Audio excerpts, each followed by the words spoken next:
The war on illicit brew has been a difficult one for decades, but why? We have the political will, we have the manpower, we have the funding, so why is it still an issue? Joining us in studio right now, Honorable Sabina Chege. She is the Murang'a Women Rep, as well as John Mutudho, who is the former NACADA chair, as well as an advisor to Governor Waititu on matters alcohol and drug abuse in Kiambu County. Thank you for joining us. Let me begin with you, Honorable Chege, in terms of this crackdown that seems to be eluding government and various individuals who have interest in this. But take us to what the situation is like, particularly in Murang'a. Just how bad is it when it comes to illicit brew? It has been bad, but looking back from the time that the president gave the directive, things are better. Initially, by 2013, 2014, when we were campaigning, even going home, it was sad. Early in the morning, we would meet young men just lying at the roadside. There were even pubs that were competing on who opens the pub. You know, like the people to come and have the first drink were given the drink for free. So that meant that from 6 in the morning, you would find people drinking. And so we had so many young people who lost their lives then. Still, even today, we still have people who are losing their lives through alcohol. But I want to say that this is not an easy battle. The problem has been there for a long time. Some say it was politically instigated earlier, and so targeting the young men.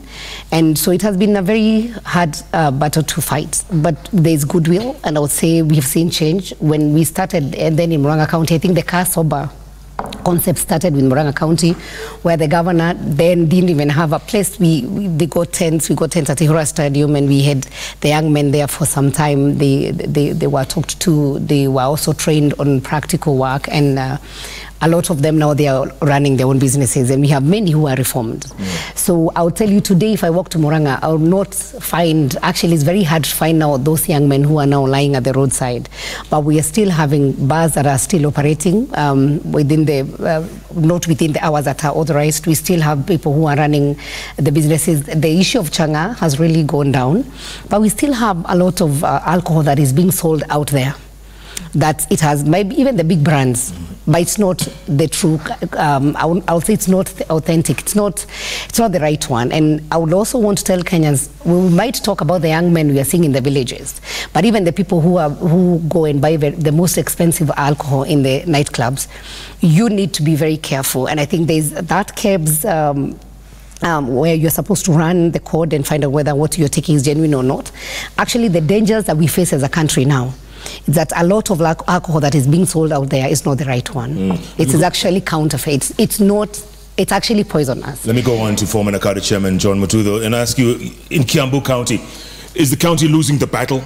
Because it looks like there's very little progress. I would say that they are not losing, but they have marginal support from the business community. I will tell you why we are fighting alcohol is that there are two strategies when you are dealing with a situation like drugs and alcohol. You have supply suppression situation. You cut the supply, whatever it takes, but cut the supply. Number two is you do demand reduction. Demand reduction is what Chair Health Committee has just elaborated. You treat them and don't do a campaign. In supply suppression, it's a very hard job for anyone. If you look even the US, look through anybody who tries to do supply suppression in drugs or alcohol is an impossible task. Like the Mexican border, for instance, Jeff, is $3 billion bill for the US government to try and control basically cocaine, now coming en masse from as far as Peru and other places. So supply suppression, Waititu has done very well, but he can never achieve anything because of KEBS. KEBS are allowing direct poison to be marketed with their logo. And I am sure our president is very progressive and is watching this program, and Kenyans across the world. I'm telling them, if you don't want poisonous alcohol tomorrow, outlaw potted spirit standard. That is the official way to introduce poisons to Kenya. To Kenyans and Kenyans. And since we have the chair here, and she has a capacity to do that, let anybody alive challenge John Mutudho today that potted or potable spirit standard is not anything more than just allowing industrial alcohol, colored, flavored, to resemble brandy, to resemble whiskey, to resemble gin, to vodka, for the sake of killing Kenyans. That's my take on that one. So as far as Kiambu is concerned, much as we would introduce politics to it, Governor Waititu requires express permission to bar all drinks that have potable spirit as a standard, making them come to the market. And then she'll have won 80% of the battle. Outside that, it's a tall order. And by the way, Jeff, Mzee Jomo Kenyatta spoke about this many years ago, and I hope we'll have time to review that. He said something on the alcohol quality and what's going to do to Africans. 1952. Do I have the time? Quickly, if you can. Yeah. I'll tell you, in one of his very little reported events, Mzee Kenyatta, you know the man, and I suspect he's your relative.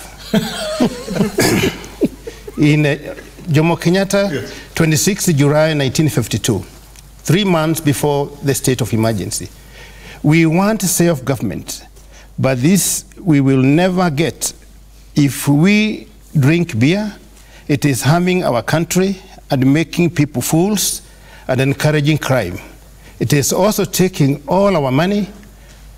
Prosperity is a prerequisite of independence, and more important, the beer we are drinking is harmful to our birth rate. You sleep with a woman for nothing. If you drink beer, it causes your bones to weaken, and so on. That was 26th July 1952 by Mzee Kenyatta. 66 years ago. Yes. In 1910, this guy who shot Koelel Samoei had seen it also, and it is there in history. In 1907, the first regico, the first bill to be done in East African colony was Stop Slave Trade number 2, was control of alcohol.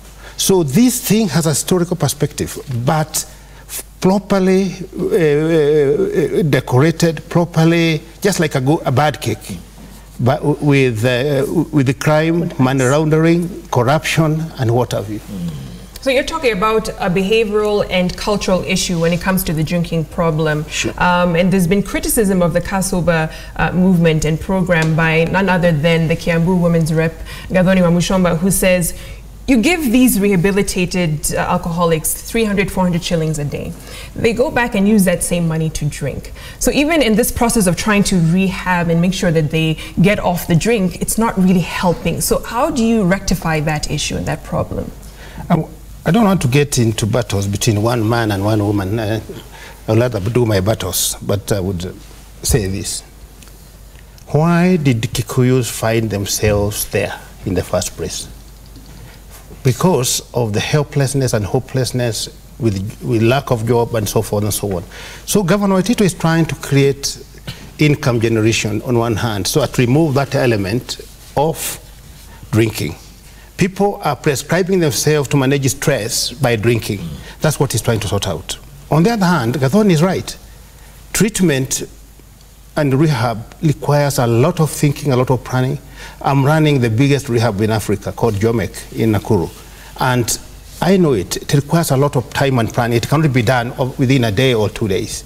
But what I can say is that the Kikuyus, and I'm saying I want to face the camera and face you, Jeff, and tell you this, what you don't know. And I say it here, because I've known you to be candid, and I want to say it here. Why you found so many Kikuyu young men coming to drink is because there was this Mungiki problem. And anybody who was not drunk was said to be Mungiki. So people had to find a way of intoxicating themselves to escape the wrath of the Kwekwe squad, who are now fighting the Mungiki. So you find a lot of young men were forced into this habit because of this bad security decision taken by somebody. That as we are fighting Mungiki, the key indicator should be sniffing the tobacco and also anybody who is not drunk. And that is where we went by volume. And I'm the former chairman Nakanda. And the current chairman can rise up and tell me if it's different. by volume, Central takes less alcohol than Western. But the death rate is maybe 100 times higher in Central than in Western and other prisons. And the reason being? The reason being? I think the kind of alcohol that is being taken in Central is poisonous. You'll find that the Western, they might take more, but they actually take a lot of their traditional brew. And you see, initially when it was about Moratina and the rest, then the people who are preparing it, they were cautious because they were also consuming it. But I would actually not go through the Mungiki way, but I would go through the love for money for the businessmen. And so what happened even with the bottle, initially there was a plastic bottle that was there before, then businessmen would inject it with poisonous stuff, so that then when somebody takes it, then you just get high and drop. You know, most of them would even die. But this is love for money. And I think what happened is that our people, especially people from our region, they loved money so much, to an expense of not thinking about their brothers, and this one, their young brothers. And now what is happening now, their own children are now consuming what they were giving to the poor people, what they thought it was be consumed by the people in the village. And that's where I've said, look at even here in Nairobi, the kind of drinks and alcoholic drinks that are there, how many are genuine? Call it whiskey, call it cognac, call it the high tech. We have a lot of counterfeit, and they all have the KEBS sticker. So we need to revisit, but we have hope, and I want to say we have a lot of hope. What Waitito is doing in Kiambu is right, because the county government now authorizes who sells alcohol, and even they also regulate on the hours of consumption. So when we say it can only be sold after 5 and then up to 11 p.m. you close the bars, then they should monitor and make sure that that is done.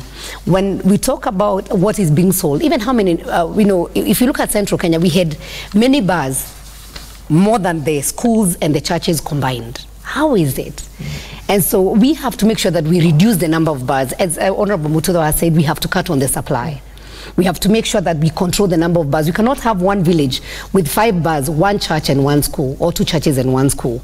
We have to reduce the number of bars that are there in our homes. And number 2, then we ask ourselves, then what are they selling?